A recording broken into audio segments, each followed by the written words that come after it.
สบายดีพี่น้องปกปายมือสุขคนเด้ออยู่กับซองลุงโจบ่อยากพาจวดเอามื้อนี้เฮาสิมากินอาหารทะเลเนาะลวกมื้อนี้เฮามีแขกรับเชิญมาแต่บ้านเกินพี่น้องจิแม่นไผเขามาแล้วพี่น้องเอ้ย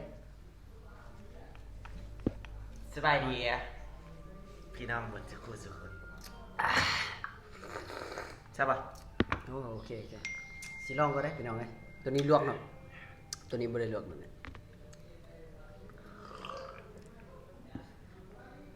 ฮะลองนี่แจ่วซีฟู้ดเนาะมาแต่หาอาหารดงห้อยคักหลายแจ่วนี่ผู้เฮ็ดก็งามหืมผู้ ผู้ ใด ไป เฮ็ด ซื้ออันนี้ให้รอว่าคือกูปะลองเบิ่งพี่น้อง ลองเบิ่ง โอ้ยแจ่วอืม นึบคักสุดยอดเลย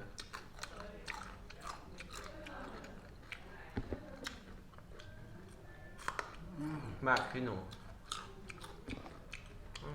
คมบ่ ขอบคุณ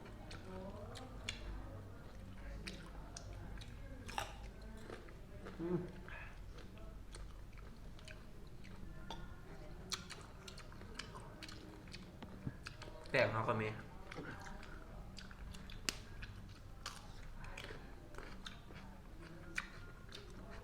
โอ้แซ่บอีหลี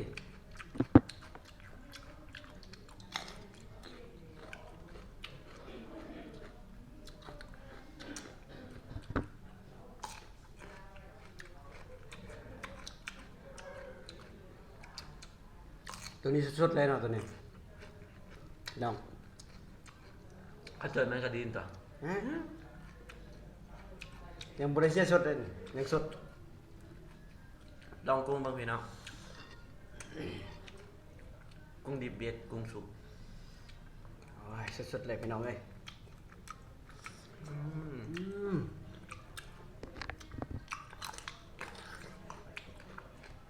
เผือกกาอ่อน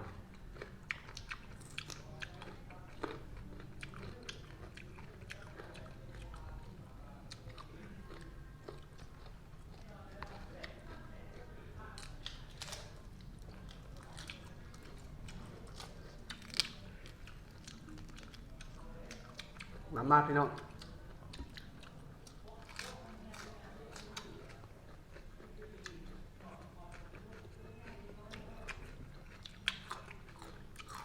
สุดยอดอีหลี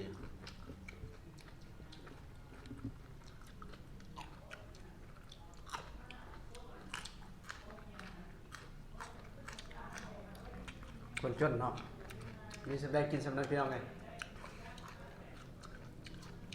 ลองกุ้งดิบบ้างข้าวบอกกุ้งดิบ ครับย่ำยังบ่หมดถึงเหนียว คำเดียวเลยพี่น้องคำใหญ่ๆเลย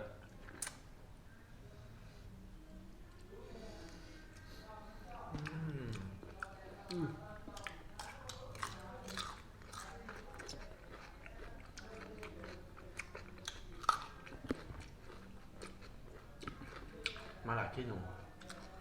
มักเพชร เขาว่ามันขมนะครับลองมา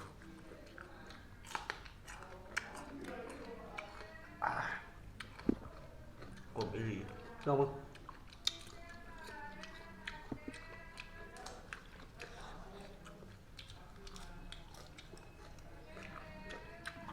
โอ้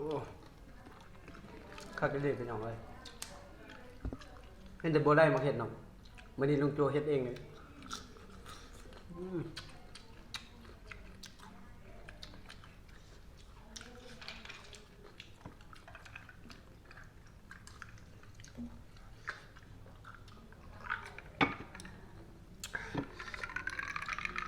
าหมึกข้าวบ่ได้ซื้อเนาะ เงินบ่พอพี่น้องเลย ปลาหมึกใส่เลยพี่น้อง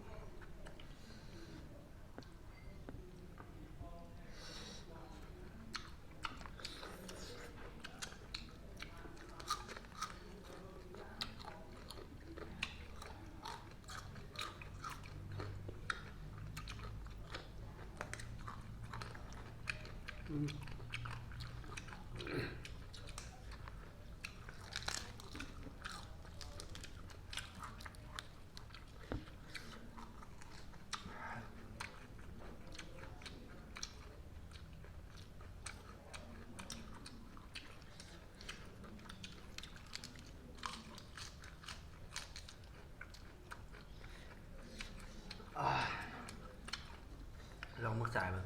ไม่กินเลย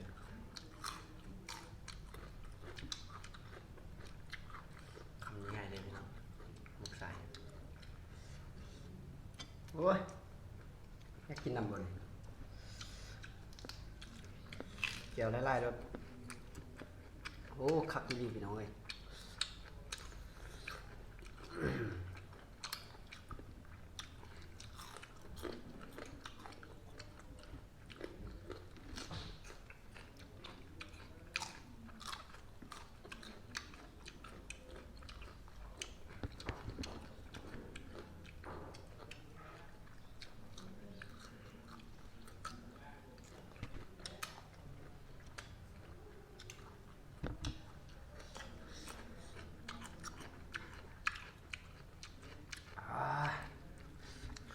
เห็นมัน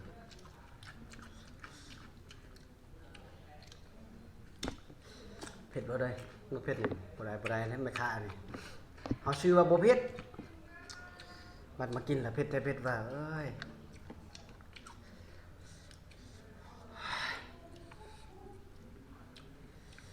สดๆอีกนะโอ้ย ผักมันหลายเดี๋ยวสิกินยัง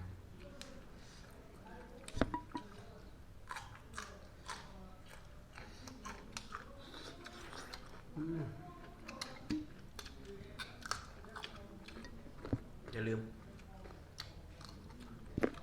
อืม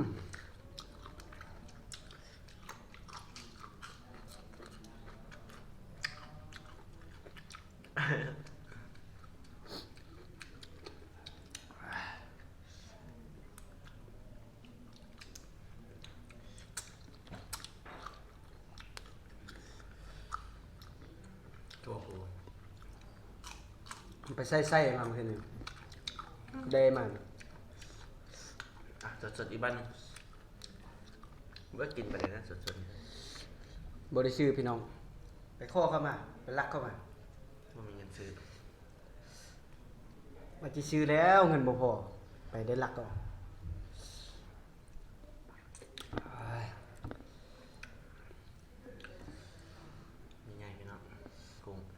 คำใหญ่ๆรถอืม สนาขนาด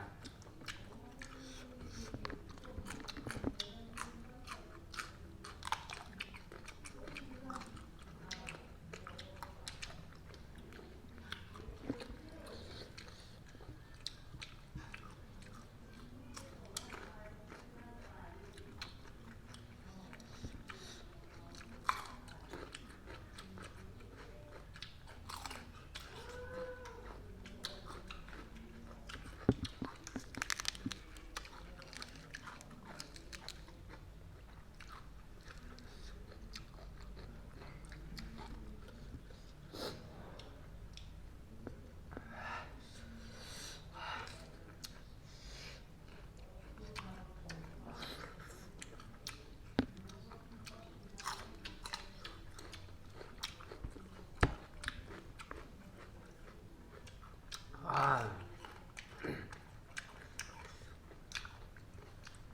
เผ็ดคักพี่น้องเอ้ย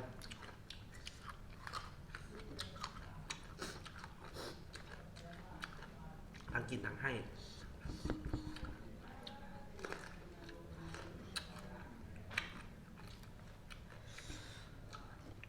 แบบซี่เย็น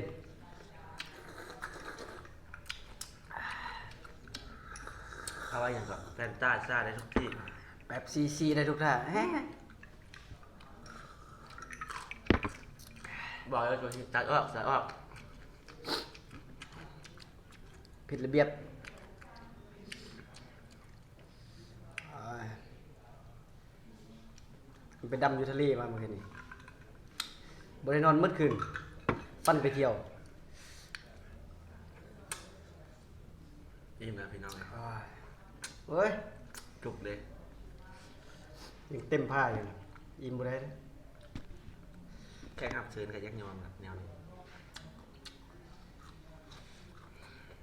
อืม อิ่มแบบซี่เลยโต๊ะที่สามเนี่ย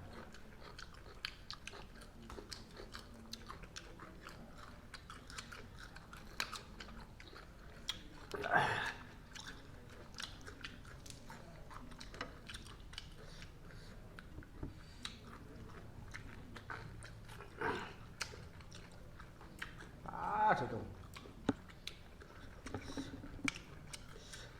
เผ็ดเผ็ดว่าเผ็ดบ่ได้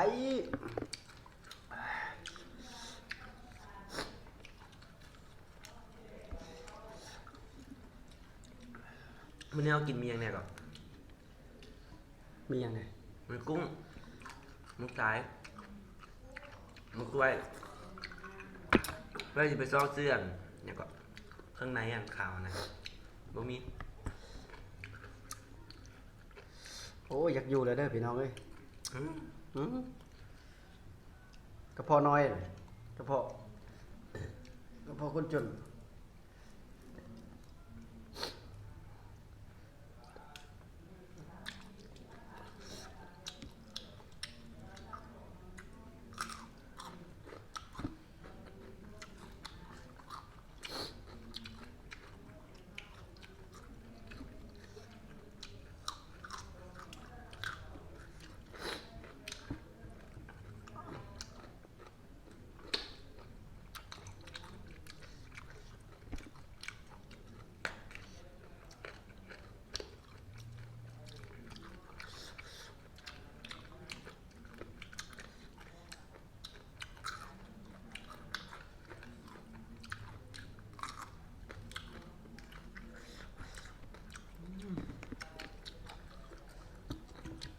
มาละเบาเท้า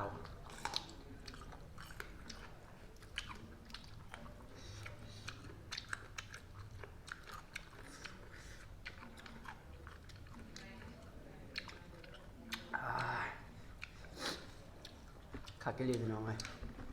วันนี้เราอาจจะเห็นบรรยากาศแบบอยู่ในห้องเลยอย่างเนาะเพราะว่าบรรยากาศอยู่นอกมันร้อน มันฮ้อนนี้นี่มาอยู่ในมันนี่มันน่าไปอยู่ทุ่งนา วันนี้เราเอาบรรยากาศธรรมชาติมาฝาก มันนี่กินอยู่ห้องคลิปแรก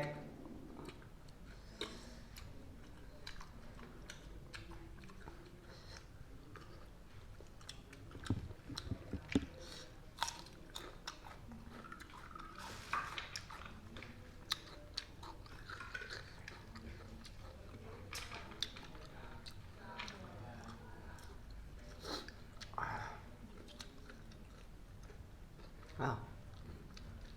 เพราะว่าไปลวกได้นี่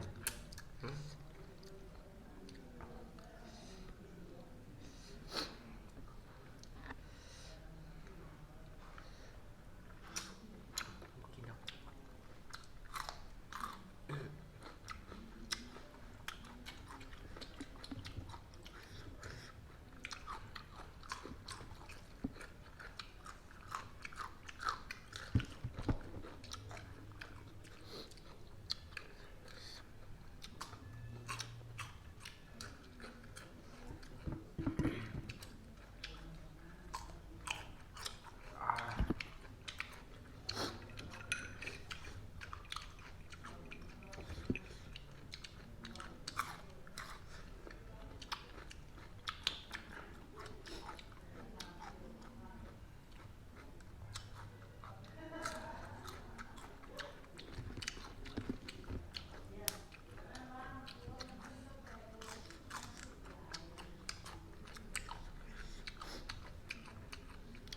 อิ่มพี่น้องเอ้ย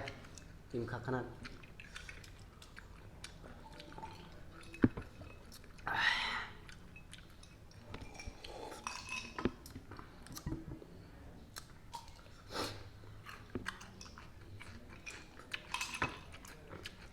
อิ่มบ่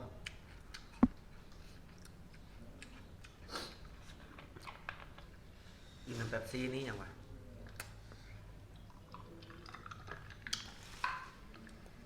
เป๊ปซี่ อร่อยทุกที่ทุกเวลา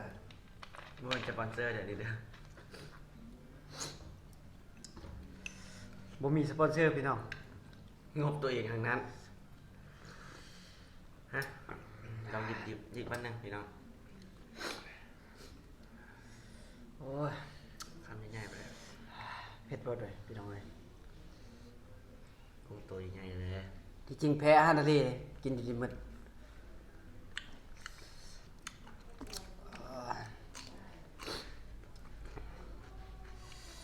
แจ่วซีฟู้ด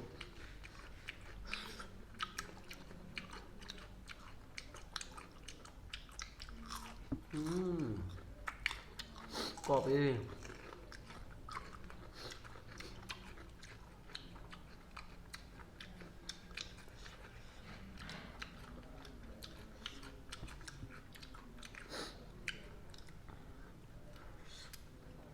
อยู่แล้วพี่น้องเลยอิ่มคักอิ่มแน่บ่หมดสำหรับ2คนโอ้ยพาหนึงบ่ได้บ่รอด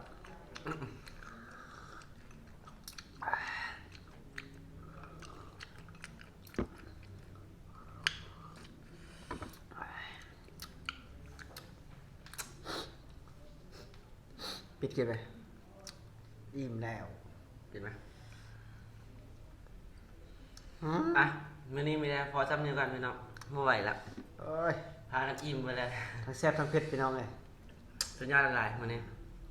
ยังเต็มหาคือ เอ เก่า อโอเค อ่ะถ้ามาคลิปนี้ ไป อย่าลืมกดไลค์กดแชร์กด Subscribe เพื่อเป็นกำลังใจพวกเราในคลิปต่อไปนะลุงโจบ่อยากจวด จวดทำไม จ จ ว ว ด ดทำไม ไป อ่ะสำนีก่อนพี่น้องเลย